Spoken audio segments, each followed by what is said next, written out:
Howdy book lovers, I'm Anita, and for this week's Weird Girl Wednesday I have something controversial to say. I just straight up don't like dark academia. And I feel like I should like dark academia.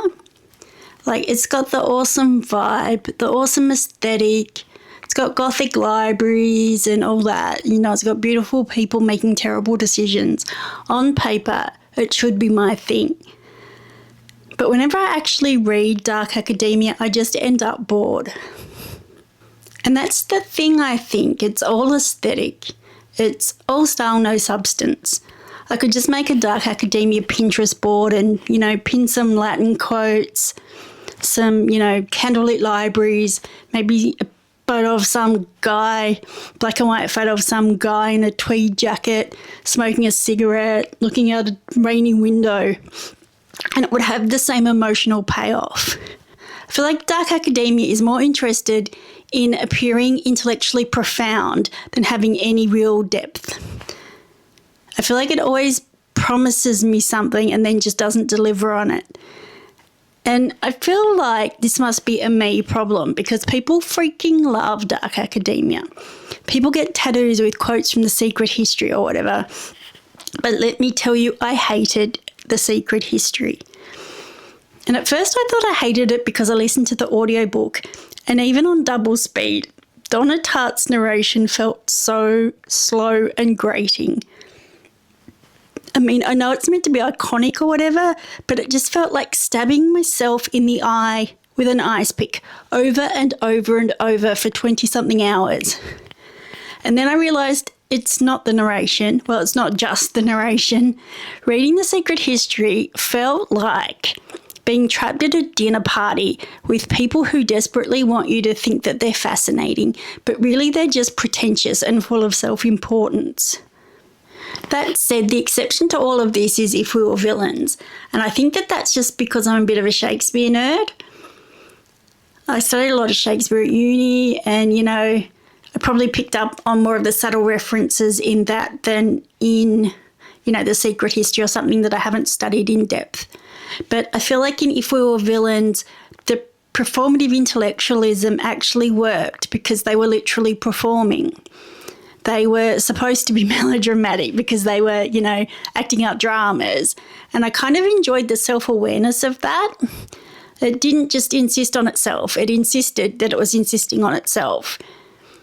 I also feel like dark academia tends to take a very male stance, which is weird when you consider that they're mostly books written by women and mostly read by women. And yet, in a lot of these books, the female characters, they feel ornamental. But so much of dark academia, it's sort of just about privileged young men acting on their entitlement.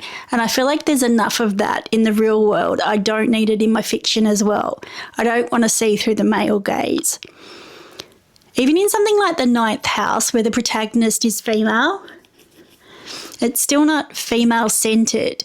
Alex is an outsider. She's an observer in a male-dominated space. She's always reacting within patriarchal institutions. She's just reacting. She's not changing them or commenting on them.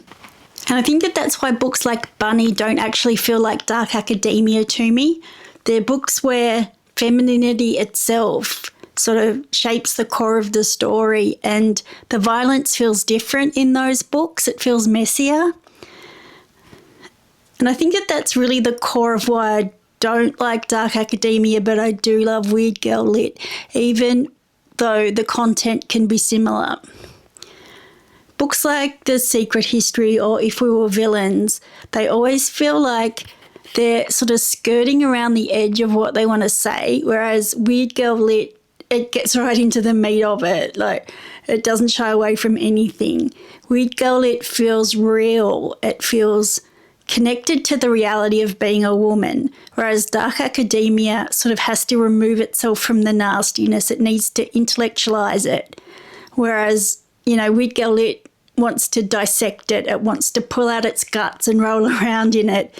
It doesn't shy away from anything.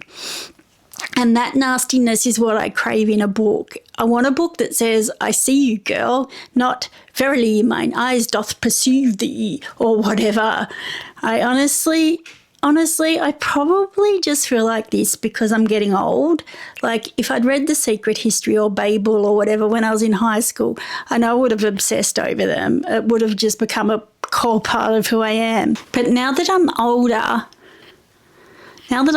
Dark Academia, it kind of just reads to me like something posted on the I'm 14 and this is deep subreddit. But, you know, I'm not 14. I am old. I don't want performative suffering or intellectual posturing. I want to read about emotionally complicated women, not coldly detached young men. I want female rage and messiness. I want books that feel human. Which isn't to say that I think Dark Academia is necessarily bad.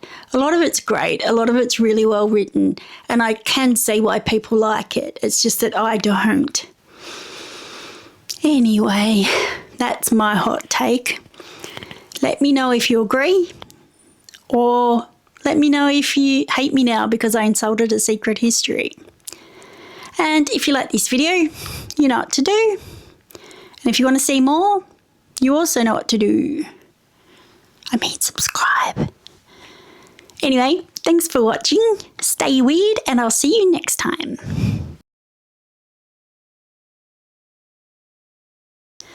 You know, I bought this turtleneck just for this video, and I don't regret it.